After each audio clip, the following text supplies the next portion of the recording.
Something isn't adding up in the way we talk about progress. We live in an age of smart thermostats, spray foam, triple-pane glass, and walls stuffed with engineered layers. Yet the moment the power flickers in a cold snap, entire neighborhoods start racing the clock, because warmth drains out of modern houses as if someone pulled the plug on a life support machine. In the late 1800s, inspectors took measurements inside one of Norway's old stave churches. Timber architecture raised centuries earlier, long before central heating, synthetic insulation, or even the idea of a building envelope. The winter was brutal. The valley wind hit like a hammer. Snow sat in heavy drifts. Outside air dropped to around -30 Fahrenheit. But inside the church, built from thick wood and joined with methods that were already ancient by then, the temperature stayed stubbornly calm. Not comfortable like a living room, but stable. Above freezing. Steady enough that the building behaved less like a shelter and more like a slow, patient machine. Now flip the comparison. Take a typical modern single-family house in a cold region.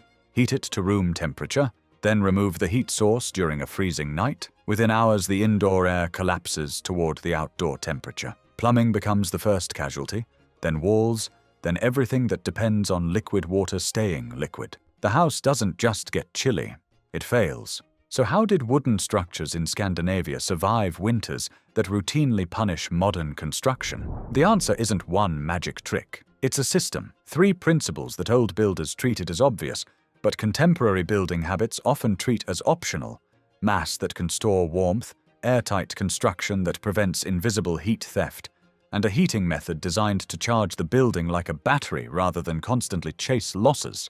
And once you see those 3 working together, it becomes hard to unsee the uncomfortable truth. A lot of what we call efficient today is efficient only as long as the energy supply never stops. To understand what the old cabins were really doing, imagine a controlled experiment instead of a romantic story. In the early 2000s, researchers in Norway set up something close to a fair test. 2 small buildings in the same cold environment, warmed to the same starting temperature, then left on their own. One structure copied medieval practice, not log cabin decor, but actual thick logs, big timbers, tightly fitted, assembled the way northern builders did when survival depended on it. No modern batting, no plastic membranes, no foam filling every cavity.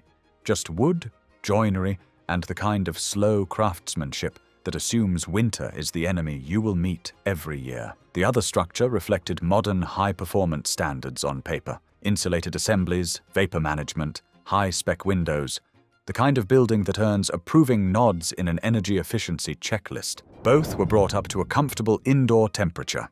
Then the researchers did the one thing modern homeowners fear most during a cold storm. They shut the heat off completely. The modern structure's temperature dropped hard and fast, like a cup of tea cooling in a drafty room. Within a single day, it slid into dangerous territory. Meanwhile, the inferior medieval-style building behaved like it was running on a hidden reserve. Even after days without heat, it stayed above freezing far longer than the modern one.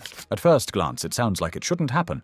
Modern insulation values are higher, modern windows are better, modern construction is supposed to be the upgrade. But the issue is that most modern metrics are obsessed with a single question: how slowly does heat pass through a wall when conditions are steady? That's what an R value mostly tells you.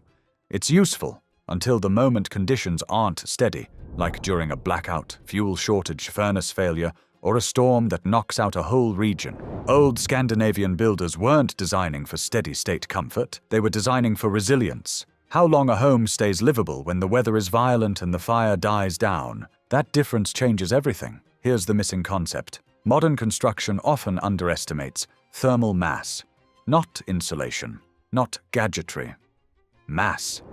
A thick wall made of dense wood isn't just a barrier, it's storage. When you heat the interior of a log cabin, you aren't only warming the air, you're charging the walls themselves. Heat moves into the timber slowly, sinking deeper over hours. Then, when the fire stops, the process reverses just as slowly. The walls begin to give the stored warmth back. It's the same principle as a stone that stays warm after the sun goes down, or a cast iron pan that refuses to cool the moment you remove it from the burner. The material becomes a buffer, less sensitive to sudden changes, more patient, more stable. Modern stick-built walls are the opposite.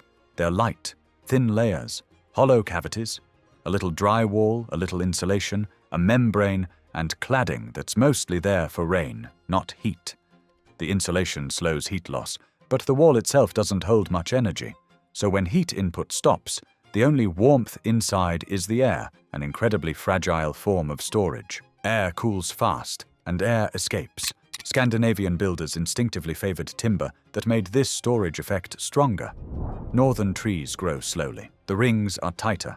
The wood is denser. Dense material has more capacity to hold heat energy, and dense logs also slow the penetration of outdoor cold. In practice, a thick log wall creates what engineers call thermal lag, a delay between the outdoor temperature swing and the interior response. By the time the cold has pushed its way towards the inner surface, hours have passed, often enough time to relight a stove, cook a meal, or simply keep the living space from crossing into dangerous temperatures. This is why those research comparisons look like a paradox. The worse R-value cabin performs better when the real-world test is survival time, not laboratory steady-state heat flow. But mass alone doesn't win. A massive wall still loses the battle if cold air is allowed to leak through it like water through cracks, which leads to the second principle, one that modern houses often fail in embarrassing ways. The second secret is not glamorous, but it's ruthless: air tightness. Most people think heat escapes mainly through walls. It doesn't. Not first. In many modern homes, the biggest leak is literally leaks. Tiny gaps around outlets, window frames, baseboards, plumbing penetrations, attic hatches, each one insignificant alone, but together they add up to something absurd, the equivalent of leaving a sizable window open all winter, and the colder it gets outside, the more punishing those leaks become. Wind pressure forces cold air in.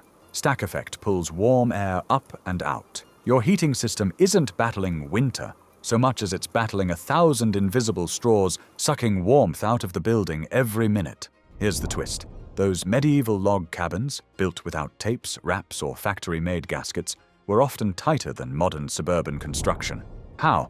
Because the logs weren't treated as interchangeable lumber. Builders used techniques where each log was custom fit to the one below it, shaped to match its curves and irregularities. That's slow work. It's the kind of work you don't do if you're trying to finish a development in 6 weeks, but the result is a wall where there's simply less room for air to move.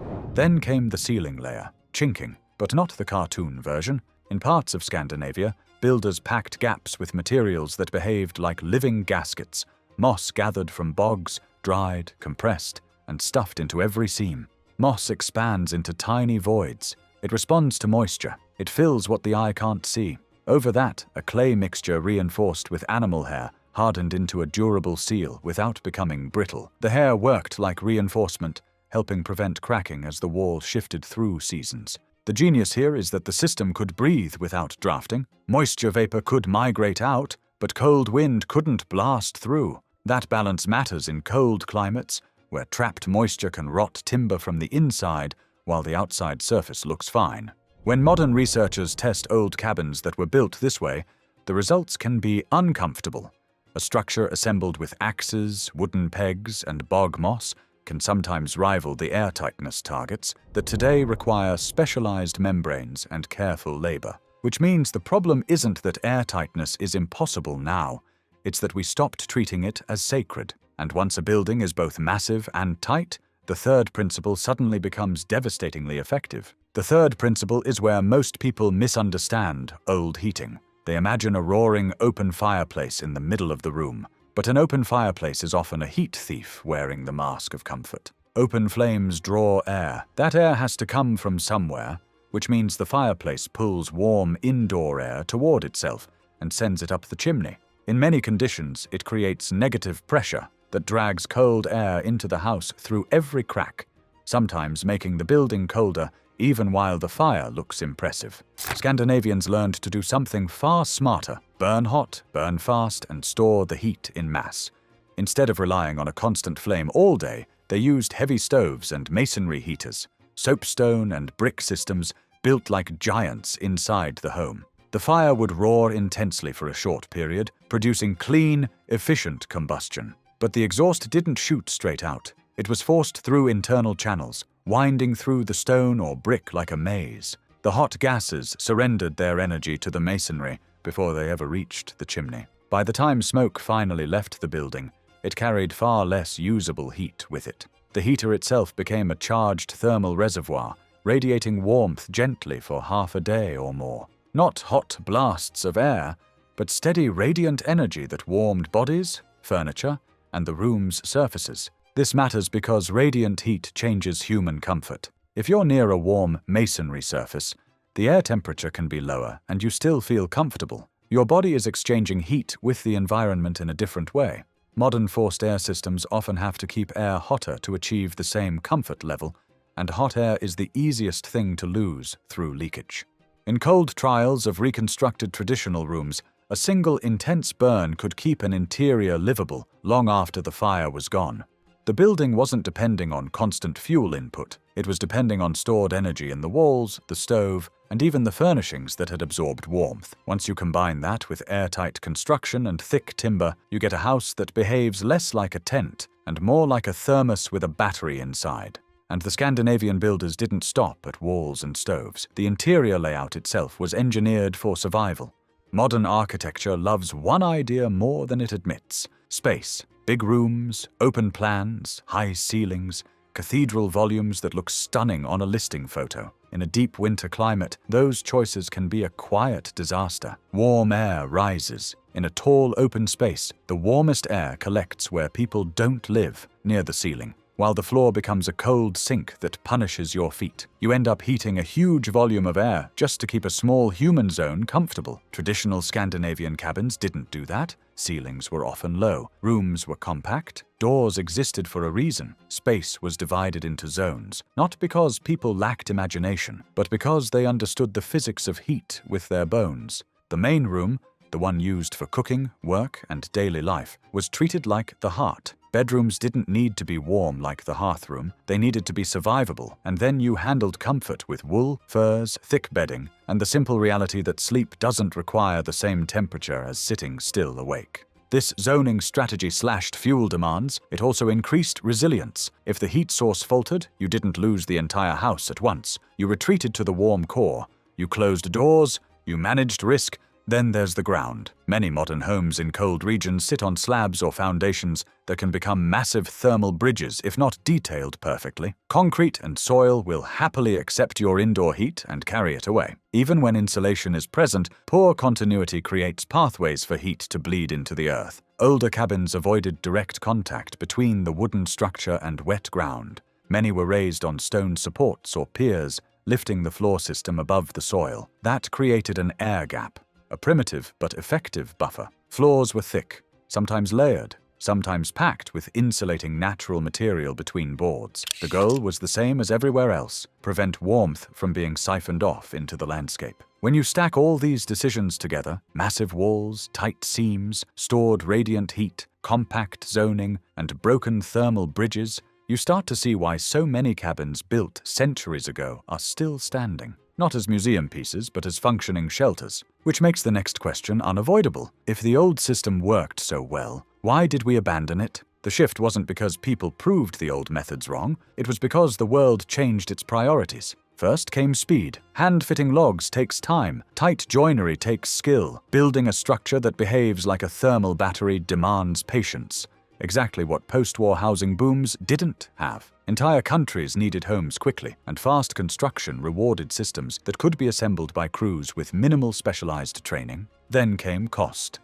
Thick timber walls and heavy masonry are expensive up front, especially when labor is priced high. Lightweight framing, standardized materials, and assembly line methods made houses cheaper to produce. And once cheaper builds became normal, anything slower started to look irrational, even if it lasted longer, performed better, and failed less dramatically. But the real accelerant was energy.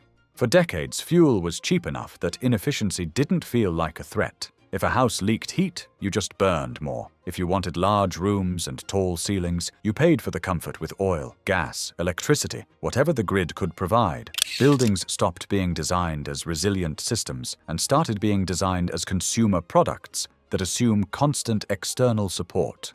Now those assumptions are cracking, energy costs swing hard, extreme weather stresses grids, people discover that an expensive modern home can become hostile shockingly fast when heat input stops. Meanwhile, in parts of Central and Northern Europe, there's renewed interest in building with mass timber, thick solid wood panels, and masonry heating, because the physics never stopped being true. And there's another detail that gets almost no attention: durability. A lot of modern assemblies begin degrading immediately. Membranes tear, insulation settles, moisture finds a path, repairs become inevitable, but heavy timber walls can tighten as they age. Settling can improve the fit instead of ruining it. The structure becomes more stable, not less. Which is why the old Scandinavian farmer wasn't primitive. He was running a tested system: store heat in mass, stop drafts like they're poison, burn fuel in a way that charges the building, and shape the interior so warmth stays where life happens, because if you don't, the first week of real winter will teach you the lesson anyway, and it will teach it without mercy. And once you notice how quickly a modern house collapses in the cold, you start to realize the real question isn't how warm you can make a room when everything is working. It's how long you can stay alive when it isn't. And that's where the old cabins were quietly winning, because their walls weren't just walls, they were storage. Their seams weren't just seams, they were seals. And their heat wasn't just heat, it was saved in stone and timber, waiting for the moment the fire went out and the wind outside decided to